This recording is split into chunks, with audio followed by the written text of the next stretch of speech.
क्या आपने कभी सोचा है कि कोई इंसान शवों के बीच क्यों रहता है?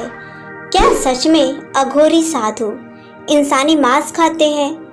क्या उनके पास अलौकिक शक्तियां होती हैं? क्यों ये साधु समाज से अलग शमशान में निवास करते हैं? क्या अघोरी अमृतों का रहस्य जानते हैं?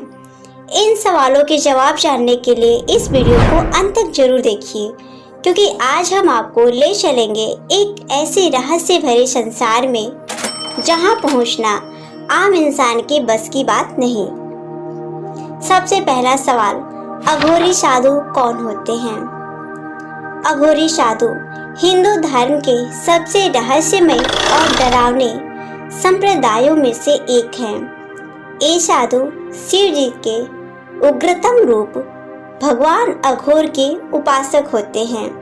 अघोर शब्द का अर्थ होता है जो भयानक नहीं है।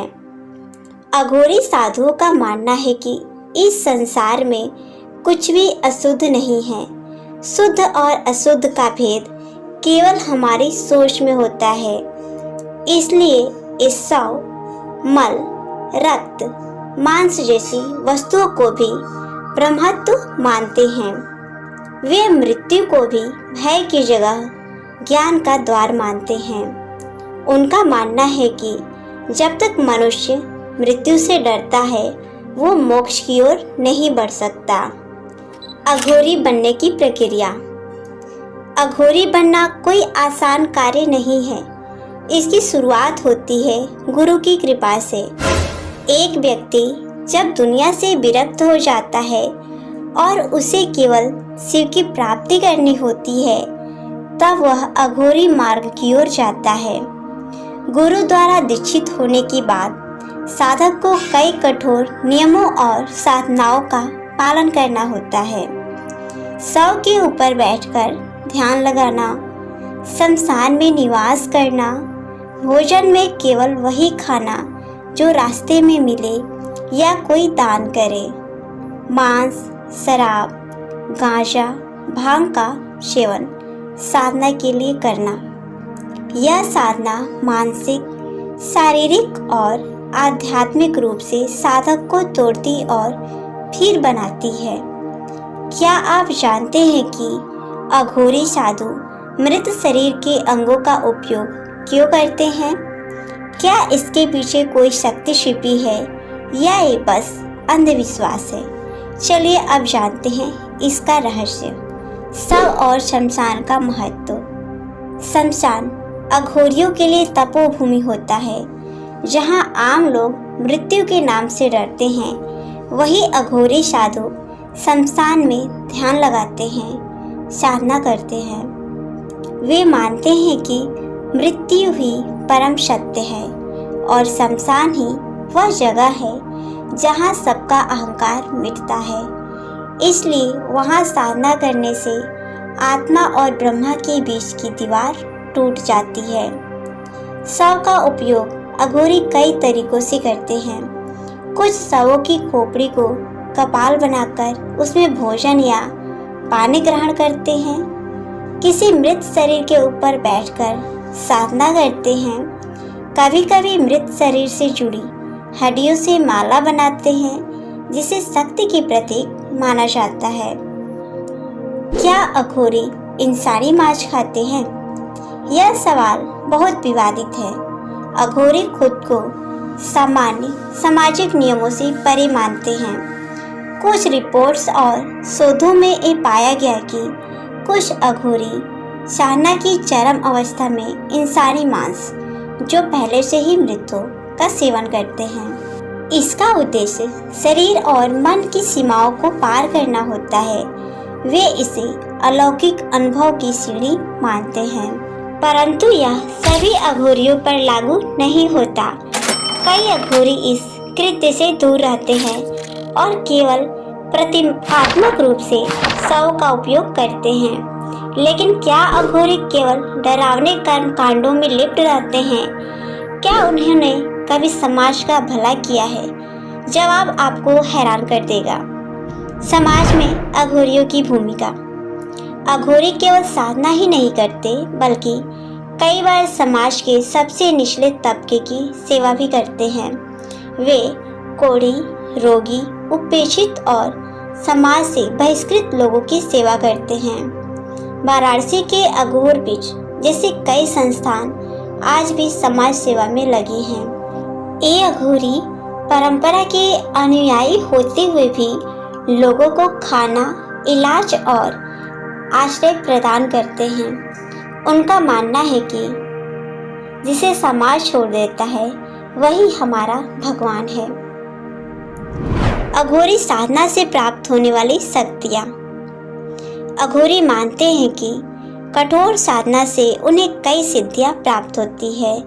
भविष्य दर्शन, टेलीपैथी, शरीर से बाहर आत्मा का अनुभव, मृत आत्माओं से संपर्क करना।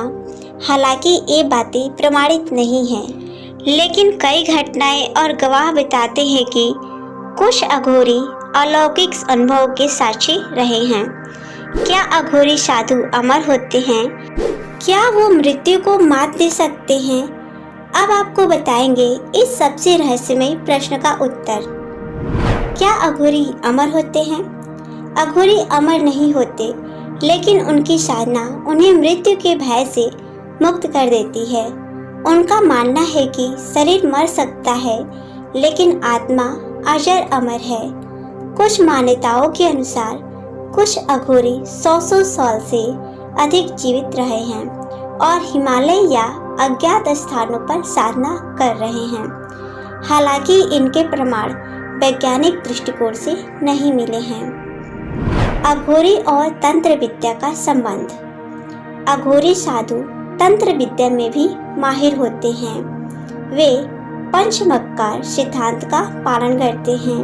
मद्य यानी कि शराब, मांस, मत्स्य मछली, मुद्रा यानी कि विशेष आसन या मुद्रा, मैथुन, ये सब प्रतीकात्मक है और इनके माध्यम से साधक अपने अंदर की ऊर्जा को जागृत करता है। तंत्र विद्या में अघोरी साधु अत्यधिक प्रभावशाली माने जाते हैं। क्या आज के आधुनिक युग में भी अघोरी विद्यमान हैं? और अगर हैं तो कहाँ? चलिए जानते हैं उनकी वर्तमान स्थिति। वर्तमान में अघोरी कहाँ पाए जाते हैं? आज भी अघोरी साधु भारत के विभिन्न हिस्सों में पाए जाते हैं। वाराणसी के मणिकर्णिका घाट, उज्जैन के शमशान घाट, हरिद्वार और काशी के जंगलों में, नेपाल के पशुपतिनाथ क्षेत्र में, गंगा के किनारे और हिमालय की गुफाओं में ये बहुत कम लोगों से संपर्क करते हैं और अक्सर अज्ञात रहते हैं। कुछ अघोरी आज भी इंटरनेट, कैमरा और मीडिया से पूरी तरह दूर रहते हैं। क्या हमें अघोरी से डरना चाहिए? नहीं। अघोरी डरावने लग सकते हैं, लेकिन वे हिंसक नहीं होते। वे आत्मज्ञान, साधना और शिव प्राप्ति के मार्ग पर चलते हैं। वे समाज से अलग जरूर हैं, लेकिन समाज के विरोधी नहीं हैं। हमें उनसे डरने के बजाय उनके ज्ञान और तपस्या की सम्मान करना चाहिए। अघोरी साधु हमारे समाज का वो पक्ष है जिसे हम समझ नहीं पाए, इसलिए डरने लगे। लेकिन अगर उनकी साधना, त्याग और दर्शन को समझे तो ये हमें आत्मज्ञान, मृत्यु की सच्चाई और जीवन के गहरे अर्थ से परिचित कराते हैं। अब सवाल ये है, क्या आप कभी अघोरी साधु से मिलना चाहेंगे? क्या आप उनकी साधना में झांकना चाहेंगे? अगर हाँ, तो अगली बार जब आप वाराणसी जाएं तो शमशान के उस कोने में झांकिए। शायद कोई अघोरी साधु ध्यान मग्न अवस्था में हो और आपको ब्रह्मा के दर्शन करा दे। वीडियो अगर पसंद आया हो तो लाइक करें, चैनल को सब्सक्राइब करें और शेयर करना ना भूलें। अगली बार हम फिर एक रहस्यमय विषय के साथ वापस लौटेंगे। Thank you.